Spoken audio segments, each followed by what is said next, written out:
પ્રિય બાળકો, બાયસેગ દ્વારા આ કાર્યક્રમમાં જોડાયેલા તમામ મિત્રોને મારા નમસ્કાર. આજના આ વિશેષ પ્રસારણમાં આપ સૌનું હાર્દિક સ્વાગત કરું છું. આશા રાખું છું કે તમે તમારા સમર વેકેશનનો આનંદ માણી રહ્યા છો. તમારી આ લાંબી રજાઓમાં મોબાઈલ અથવા ગેમ્સમાં જ સમય વિતાવવાને બદલે આપણે કેટલીક નવી રસપ્રદ અને સ્વસ્થ પ્રવૃત્તિઓ તરફ ધ્યાન આપીએ તો કેવું સારું. આ ઉનાળાની રજાઓમાં તમે શારીરિક અને માનસિક રીતે સ્વસ્થ અને સક્રિય રહો તે ખૂબ જ મહત્ત્વનું છે. ચાલો જોઈએ કે આપણે શું કરી શકીએ. બહારની રમતો અને રમતગમત. રોજ સવારે અથવા સાંજે પાર્કમાં જઈને ક્રિકેટ, ફૂટબોલ, બેડમિન્ટન, સાયકલિંગ અથવા દોડ જેવી રમતો રમો. આ તમારી ફિટનેસ અને રોગપ્રતિકારક શક્તિને વધારશે. ગ્રુપમાં રમવાની ટેવ પાડો, જેથી ટીમ સ્પિરિટ અને સહકારનો ભાવ વધશે.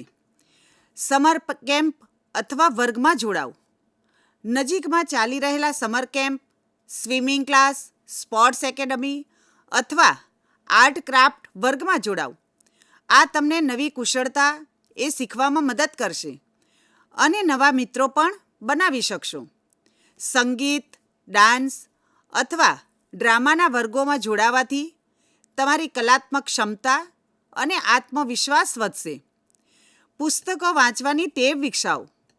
તમારા મનપસંદ વિષયો પર પુસ્તકો વાંચો. તે તમને જ્ઞાન, કલ્પના શક્તિ અને તમારી ભાષા અને વાંચન કુશળતા વિકસાવવામાં ખૂબ મદદ કરશે. આઉટડોર પ્રવૃત્તિઓ અને નવી જગ્યાઓની મુલાકાત. તમારા માતા પિતા સાથે મ્યુઝિયમ, બાગ બગીચાઓ, ચિડિયાખાના કે કોઈ ઐતિહાસિક સ્થળોની મુલાકાત લો. આ તમને નવી માહિતી સાથે આનંદનો અનુભવ આપશે.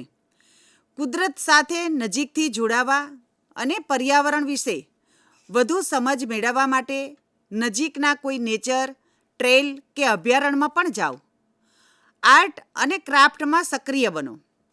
પેઇન્ટિંગ, સ્કેચિંગ, મિટ્ટીથી વસ્તુઓ બનાવી આવી સર્જનાત્મક પ્રવૃત્તિઓ દ્વારા તમારા મનને તાજું રાખશે અને તમારી જે સર્જનાત્મકતા છે એને વિકાસ મળશે. સ્વાસ્થ્ય સંભાળની બાબતો.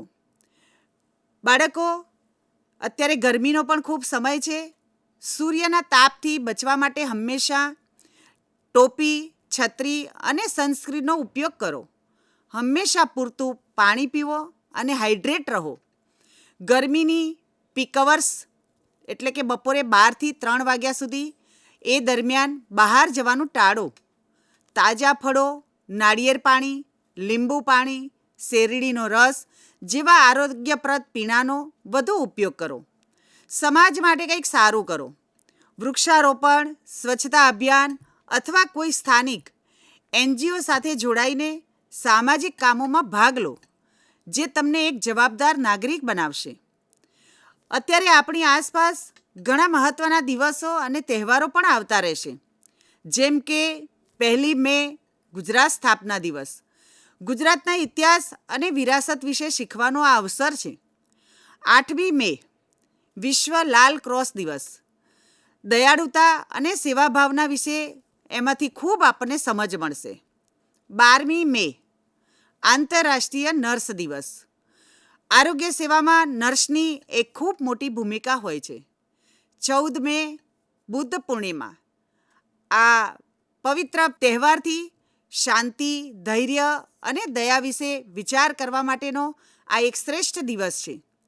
15મી મે આંતરરાષ્ટ્રીય પૃથ્વી દિવસ. પરિવારના મર્યાદિત સ્ત્રોતોનો મહત્ત્વ આપણને સમજવા માટેનો આ દિવસ છે. 22 મે જૈવ વૈવિધ્યતા દિવસ. પર્યાવરણની વિવિધતાની કદર કરવી.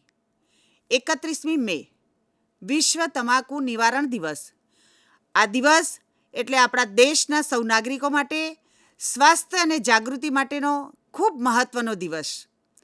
આ તમામ તહેવારો અને દિવસોનો ઉપયોગ કરીને તમે નિબંધ લેખન, ચિત્ર સ્પર્ધા, વાંચન પ્રવૃત્તિઓ, સ્વચ્છતા ઝુંબેશ અને વૃક્ષારોપણ કે પ્રોજેક્ટ વર્ક જેવા માર્ગે તમારું ઉનાળાનું વેકેશન વધુ અર્થપૂર્ણ બનાવી શકો છો. બાળકો, હું તમને કેટલાક પ્રશ્ન કરીશ. એ આપ વિચારી અને એના જવાબ પણ તમે નક્કી કરશો. તમે આ ઉનાળામાં કંઈ નવી કુશળતા શીખવા ઈચ્છો છો? તમે કયા નવા સ્થળની મુલાકાત લેવાનો વિચાર કર્યો છે? તમે કોઈ પુસ્તક વાંચવાનું નક્કી કર્યું છે? તો કયું પુસ્તક વાંચશો? શું તમે તમારા મિત્રો સાથે મળીને કોઈ સામાજિક કામ કરવાનું વિચાર્યું છે?